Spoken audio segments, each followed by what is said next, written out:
Welcome to Global Bridges, a podcast by Social Research Center of Azerbaijan, where we explore major geopolitical developments, international security challenges, and the evolving global order through conversations with leading experts and practitioners. I am Pasha Bayramov, leading advisor at the Social Research Center of Azerbaijan, and today we are pleased to host a distinguished guest to discuss transatlantic relations and European security and current global tensions.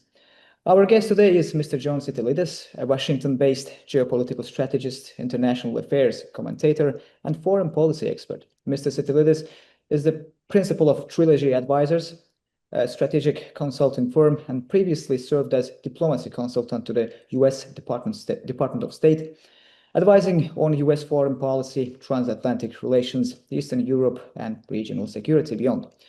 Mr.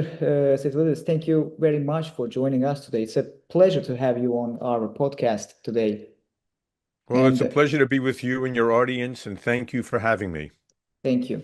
In today's conversation, we will focus on the current state of U.S.-Europe relations and the impact of the war in Ukraine on European security and broader shifts in the international system. So let me begin with the first question, and probably you also have seen that it was all over the internet, but in an exclusive interview on the margins of the World Economic Forum in Davos, Azerbaijan's president Ilham Aliyev stated that there was a quote there on Euronews also, like, international relations are entering a new era, an era where it is not the rule of law, but the rule of strength that is ruling the situation. Against this backdrop, how would you characterize the current state of U.S.-Europe relations? Like, are we witnessing a strategic reset in transatlantic relations, or are we mainly seeing continuity with past policies despite this broader shift in the global order? How would you assess it? We need to be very careful here in assessing what is happening currently to not ignore history. And I want to just take us very quickly back about 17 years, 18 years, when Vladimir Putin addressed the Munich Security Conference, I believe it was in 2007, and made very clear to NATO, and especially to the United States, as the driving force behind the NATO alliance, that bringing Ukraine into NATO was a red line that the West should not cross. And in 2014, the suffering millions of Ukraine learned what would happen when we had the first invasion of Ukraine by Russia, and certainly then followed by the armored invasion of Ukraine in 2022. Similarly, in East Asia, at the other end of the Eurasian continent, we had the rise of Xi Jinping to power in 2012, who took China in a very different direction than previous general secretaries of the Chinese Communist Party, a far more self-confident and aggressive, and some might say belligerent, foreign policy by China against almost every one of its neighbors on the East Asian part of the continent, and also very belligerent policies in terms of trade relations, predatory lending to developing countries in South Asia, in Africa, in Latin America. And then, of course, we had the responses from the United States in the form of the first Trump administration, the Biden administration, and now the second Trump administration. So just a little bit of recent historical backdrop here. The threats to the so-called rules-based liberal order did not begin this year. They've been ongoing for nearly 2 decades. And that's because what we've had since the end of the Cold War has been largely an aberration in international relations, that historically great powers compete and set the terms for diplomacy around the world. We went through a beautiful period of globalization and just-in-time inventory and seamless delivery of cheap goods around the world, and that's all coming to a close now. I think as it pertains to U.S.-European relations, I think in some ways what you've had is a series of tough love messages from a number of presidents, going back actually to the second Clinton administration, that Europe should become more sovereign. It should adopt policies to bolster its own security and to be as strong a unified series of countries as possible and not become completely dependent on the United States for security, on Russia for energy, and then eventually on China for markets. And this was especially the case in the first Trump administration. And Europe now is paying a very, very heavy price for, I think, very misguided policies over the last several decades that were compounded not only by weakened security, right, which enabled Russia to invade Ukraine twice in the last 12 years, and now we're entering the 5th year of this horrific attritional war that is destroying Ukraine every day that the war continues. But we also have very foolish mass migration policies that have allowed European societies to be overrun by migrants and refugees who are not compatible with European societies, upending domestic politics and socio-political developments. And then I would say also we had climate fanaticism in many parts of Europe that have led to very foolish, misguided policies that now have unreliable, expensive energy dominating many European economies, leading to the deindustrialization of key powers like Germany and the United Kingdom. And so Europe is weaker financially, it's weaker militarily, it's weaker economically, and life has become much more difficult for middle-class societies. And I think this is going to affect the future of U.S.-European relations. And I'll close on this here, Pasha. In 2008, the European Union collectively was of equal GDP strength as the United States economy. Exactly. Then we had the great financial crisis that afflicted most of the West. And since then, the European Union has been largely stagnant. The U.S. economy now, our overall GDP is 50% larger than that of the European Union. So I think Europe needs to ask internally, what's gone wrong here? Why do we no longer innovate? Why are we constantly regulating? Why have we lost confidence in our own European civilization and are questioning whether or not the future is one that should be marked by a proud European history and participation and leadership in the global economy of the 21st century?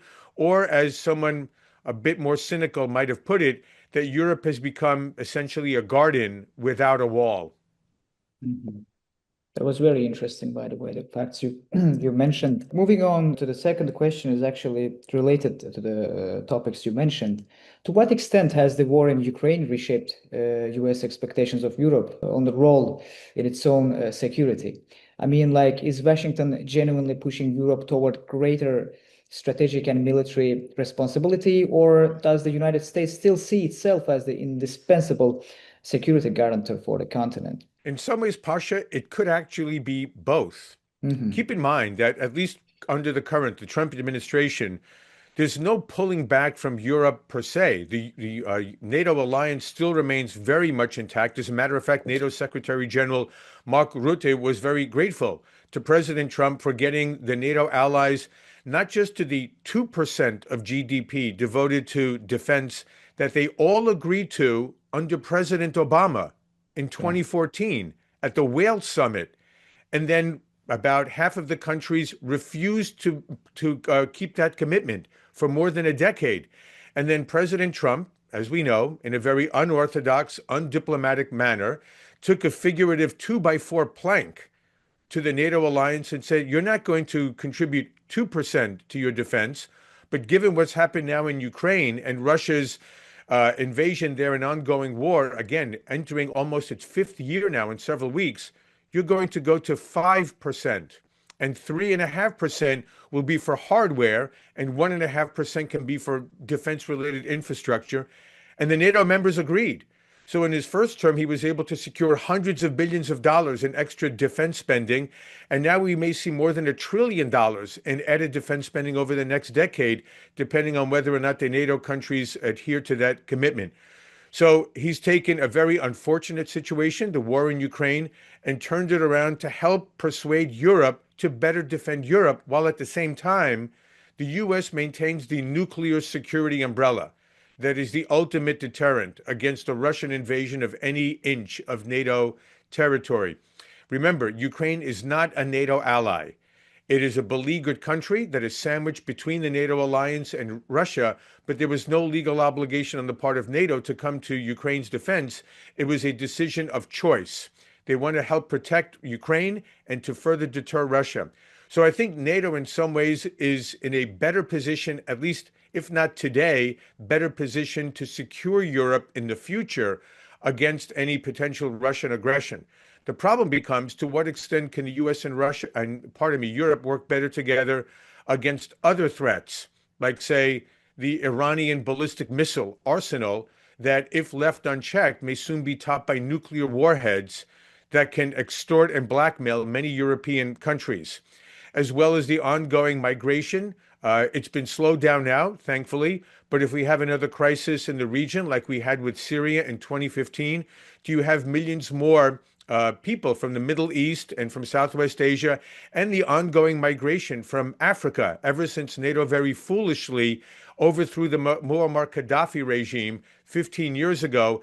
And now all of Libya is essentially a series of human trafficking pipelines bringing poor, desperate Africans to Europe for economic opportunity. So I think all of this comes together to give us a more promising foundation for the future of European security. But unfortunately, it had to be forced on many European leaders because they seem not to have been willing to do so before this administration came into power. Thank you. Uh, Moving on to the third question, without touching to Middle East, we couldn't just have this podcast. So turning to the Middle East, under what circumstances, like if any, do you believe the United States would consider direct military intervention against Iran? Would such a decision be driven primarily by developments related to Iran's nuclear program, as you mentioned, or by broader regional escalation, like involving US allies and strategic interests? Is it possible in the future? Do you see the chance for that? My own sense is that there is extraordinarily serious consideration being given right now to Mhm. possible massive military strikes against the Iranian regime. And of course, now a very destabilizing nuclear weapons program that was temporarily set back in June with Operation Midnight Hammer. But we were very confident that Iran would seek to restart that nuclear weapons program.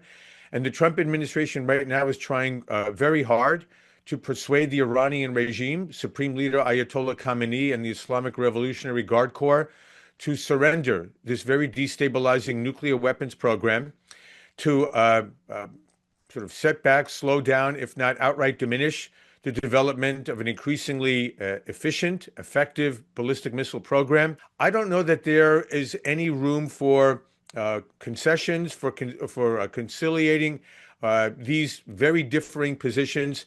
And I'm concerned that there will be potentially a very serious series of military strikes against the Iranian regime. But as Secretary of State Marco Rubio testified in the Senate just several days ago, no one's really sure what comes afterwards. Do you have the collapse of the government? Is there a potential successor government, maybe in the Iranian military, the official military, the professional military, not the Islamic Revolutionary Guard Corps?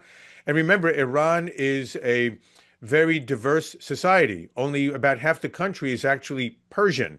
You have a large number of Azeris, a large number of Arabs.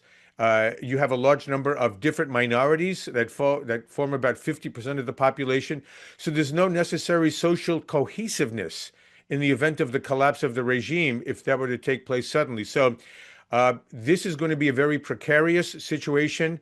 But this massive armada that the United States has convened in the Arabian Sea is not one that can stay for very long. I mean, you have an aircraft carrier strike group, you've got about 8 destroyers, and you also have bases in the Eastern Mediterranean and throughout the Gulf region. And the Iranian government has been very clear. If they suffer any attacks, any military operation led by the United States and with any of the allies in the Middle East, they are looking to strike back at anywhere between 35 to 40,000 American servicemen and women stationed in around 10 to 12 bases throughout the Middle East that are all within reach of Iranian rockets, missiles, and drones. So we pray that our leaders make the right decision, that they are very discerning in how they decide to proceed. But this is going to be a very tense period in the weeks ahead in this part of the world. Uh, Finally, I don't know if it's a conspiracy theory at this point because nothing has started officially yet. But how would a potential U.S. confrontation with Iran affect? I know from our geography that it would be catastrophic on us. That is for sure. But how would it affect transatlantic unity also? Like, do you expect Europe and the United States to respond in a coordinated manner, or are we more likely to see divergent approaches between Washington and European capitals in potential US confrontation with Iran? The simple answer is it depends. I mean, Mhm. when we had Operation Midnight Hammer, we did not provide any advance notice to any of our European allies because the utmost secrecy was critical in ensuring that it was an effective military operation. Of course, precision strikes over a 38-hour period of round trips from an air base in Missouri around the world, literally, to strike at those nuclear weapons programs. So we don't know if Europe feels excluded from a very important development that could spill over into Europe. I mean, again, if we look back at 2015 and we had the green light from Chancellor Merkel for Syrian refugees to flow into Europe, it still has been a destabilizing factor in European politics, probably led to Brexit in 2016 more than any other single development, and continues to roil European domestic politics and socio-cultural developments. So if we have chaos in the Middle East as a result of military strikes that very suddenly overthrow the government, you could have far larger numbers of refugees flowing over not into only neighboring countries like Azerbaijan and Turkey and Saudi Arabia and the like, but finding their way into Europe, which could be very destabilizing for European politics that are already not so stable right now. And there's also the trust factor. You know, if Europe is going to be directly impacted by refugee flows, will they hold it against the United States that they were not considered partners in this operation? And I'll take it a step further. What if Iran decides to retaliate not only against its Gulf Arab neighbors that are America's allies in the region, against Israel, against 35 to 40,000 American troops in the region, but what if they decide to strike at European cities for being alliance partners in NATO of the United States? So this could have serious repercussions. So going back to my simple answer, it really depends how the operation or operations are conducted. To what extent is there trusted secrecy in giving our European allies, or at least certain of them, maybe the British, maybe the French, who have the most interests in the Middle East, given their colonial past there. So I think it all depends on how this is carried out and then what the after effects will be. So it's too early to predict right now, but I think there are an array of options here, and it all depends on what decisions are made in the White House and whether the White House feels that it can trust our most important NATO allies. Mr. Sitilides, thank you very much for your time and for sharing your insights with us. It was a pleasure to discuss these critical issues, and we truly appreciate your thoughtful perspective. And I will provide you with the links of our conversation and also the article that will be written probably on Monday. It will be ready. And to our audience, thank you for listening to Global Bridges again and podcast by the Social Research Center of Azerbaijan. And this conversation, as I mentioned, will also be published as an article on our website and shared through media platforms that are currently in Baku. So stay tuned for more, and until next time, goodbye, John, Mr. John. Thank you. You so much. Thank you again so for much. having me. It was a pleasure speaking with you. I hope we can continue this very important conversation in the near future. Thank you so much again.